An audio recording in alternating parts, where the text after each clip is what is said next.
CNN the next few weeks offer a breather between blockbusters, after Avengers, Infinity War and before Deadpool and Solo. That window brings two smaller films that sail in distinctly different directions, Tully, a meticulously crafted gem starring Charlize Theron, and Overboard, a romantic comedy remake that sinks under the weight of its own absurd premise. Tully reunites the Juno and young adult team of director Jason Reitman and Diablo Cody, in what feels very much like a spiritual heir to those movies, just advancing its surly, stressed-out protagonist from those awkward teen years to the exhaustion and depression associated with having a third child.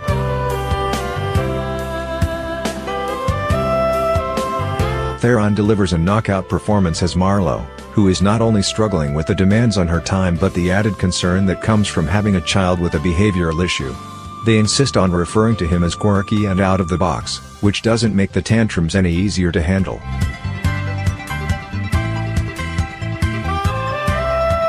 Getting along with marginal help from her husband, Ron Livingston, Marlo receives an offer from her wealthy brother, Mark Duplass, to retain a night nanny, allowing her to get some rest.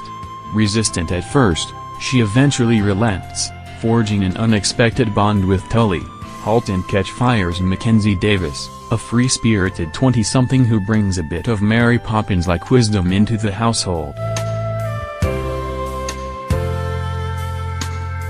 Although the movie has an indie film sensibility, there's something widely relatable about the pressures associated with parenting, as well as Marlo's hinted at longings for the freedom she left behind, spurred by a chance encounter with an old friend. Notably, this is a movie without a bad guy, where the tension emanates from the real feeling challenge of juggling more responsibility than one harried mom can bear alone.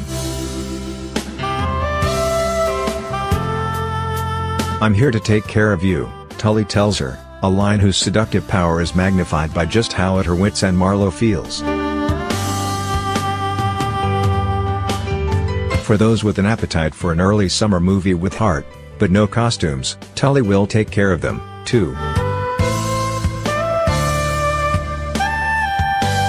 Alas, it's a long plunge from there to Overboard, which flips the genders on a 1987 movie starring Goldie Hawn and Kurt Russell, that had its issues then and certainly would have been even more problematic today.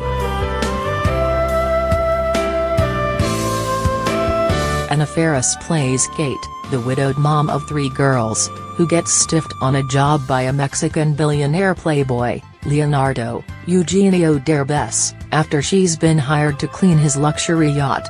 So when he falls into the ocean and turns up having completely lost his memory, she seizes on a harebrained scheme to pretend that he's her husband, essentially turning him into an indentured servant for the month so she can focus on studying for her nursing test. Even for a jerk, convincing Leonardo that he is a family he doesn't remember until he has paid his debt seems cruel, making the notion that the two would gradually fall for each other harder to swallow.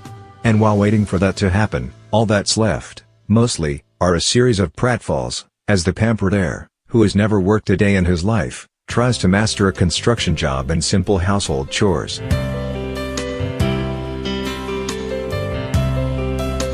There is one clever reference snuck into the original movie, but other than that, Overboard demonstrates that not every idea deserves an encore. If the gender switch fostered some curiosity, the result is a comedy that, even without amnesia, would better be forgotten.